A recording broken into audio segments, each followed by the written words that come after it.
Hello everyone, this is Ajit. Welcome back to साफ्लानर। श्रेणी दशम आ श्रेणी द्वादश पिले तुम मान एक बहुत बड़ अपडेट आसी तुम मान पे मैंने जो बोर्ड परीक्षा सरी जाइए यार रिजल्ट आसवा को नहीं समस्ते उत्कंठार सहित चाहिए अछ। तो आज वीडियो आम जाना तुम कौ दिन एक्जाक्टली कौ दिन आ कौ समय तुम रिजल्ट आसो आम गोटे वीडियो डिस्कस करवा।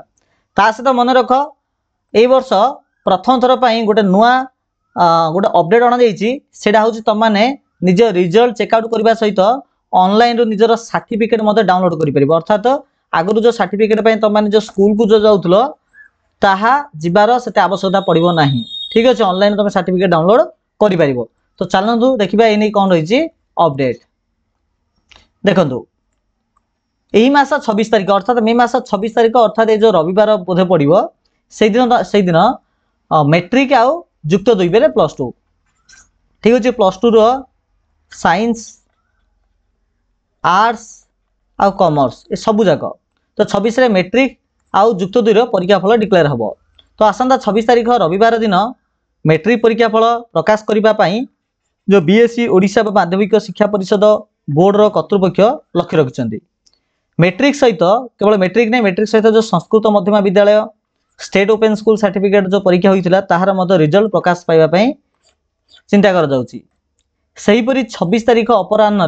ठीक अच्छे, रविवार दिन संध्या बेले प्राय 3-4टा पर एका सांगे बोले गोटे थर जुक्त 2 रो कला बेले आर्ट्स वाणिज्य बोले कॉमर्स विज्ञान बोले साइंस ये 3टी जाक स्ट्रीम रो रिजल्ट प्रकाश पाइबो बोली माध्यमिक शिक्षा परिषद पक्षर आज सूचना दी जाइए। मुख्यतः पिला माने गत वर्ष रु कौन होतुला माने गत वर्ष ता पूर्व वर्ष कौन होतुला ना आज मनकर साइंस आसो किछ दिन पर आर्ट्स आसुला कॉमर्स आसुला एमती आसुला किंतु गोटे डेट रे सब जगह रिजल्ट आसुनथला किंतु एथर प्रथम थर पई 3टी जाक गोटे समय आसीबो। तो अपराह्न प्रकाश पाइबा जुक्त 2 सब स्ट्रीम रो रिजल्ट फल प्रकाश क्षणी ऑनलाइन रे मैट्रिक सर्टिफिकेट तो ऑनलाइन रु मैट्रिक पिला माने सर्टिफिकेट डाउनलोड करि परिबे। मैट्रिक फल प्रकाश लगी बोर्ड पक्षर प्रस्तुति शेष होईची। अवश्य मन रख विधिवत भाव बोले ऑफिशियली कौन नोटिफिकेशन आसनी जे घोषणा करा बोली किंतु से जहाँ भी हो आसंता 24 तारिख अर्थात यही जो 24 तारिख यही संपर्क बोले स्पेशल 10th जो रिजल्ट नहीं किसी नुआ अपडेट दि जाई पारे। तथापि किसी ऑफिशियल स्रोत आम आलोचना कर 26 तारिख आसो बोली किंतु 26 आसो बोली बोर्ड पक्ष किसी निर्दिष्ट घोषणा करा जाइनी किंतु किसी अन्य स्रोत आम कहीपर। तो बोर्ड पक्षर परीक्षा फल घोषणा होगा मात्रे ऑनलाइन रे कृति परीक्षार्थी माने सेमानक सर्टिफिकेट पाइबार व्यवस्था एथर होईची।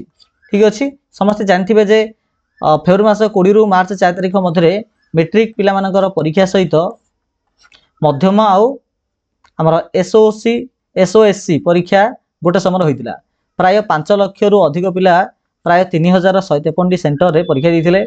आउ चलित वर्ष मेट्रिक परीक्षा को त्रुटिशून्य करने सबु स्तर में अनियमितता रोकने बोर्ड पक्षर अनेक नूतन पदक्षेप निया।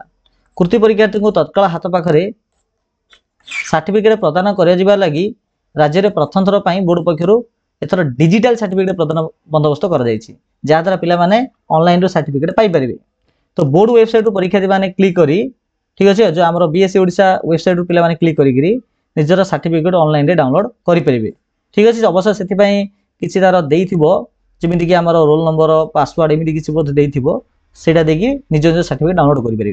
किंतु मन रख जे केवल ऑनलाइन सर्टिफिकेट डाउनलोड करके रहीगला हेनी ऑफलाइन तुम स्कूल जो सर्टिफिकेट मिलवा कथा से भी मिल अर्थात तुमको पर निश्चित रूपे स्कूल को जाई ओरिजिनल सर्टिफिकेट आने पड़ो कि ऑनलाइन तुम जो डाउनलोड कर तुम जेको ऑफिशियल काम व्यवहार कर निश्चित रूपे स्कूल को जाके आने यहाँ निश्चित कर। ठीक अच्छे, ओके ठीक अच्छे।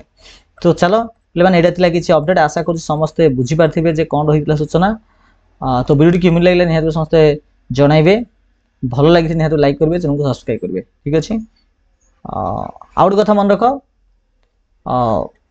रिजल्ट तुम जहाँ भी आसुना कहीं तुम मैंने मनहरा हम ना मीनस जदि भल रिजल्ट आसी तो अत्यधिक खुशी होनी कि रिजल्ट जब खराब भी आसी अत्यधिक दुख हम ना। जहाँ भूल कर शिख आग को बढ़ी चलो। ठीक अच्छे, चलो थैंक यू सो मच।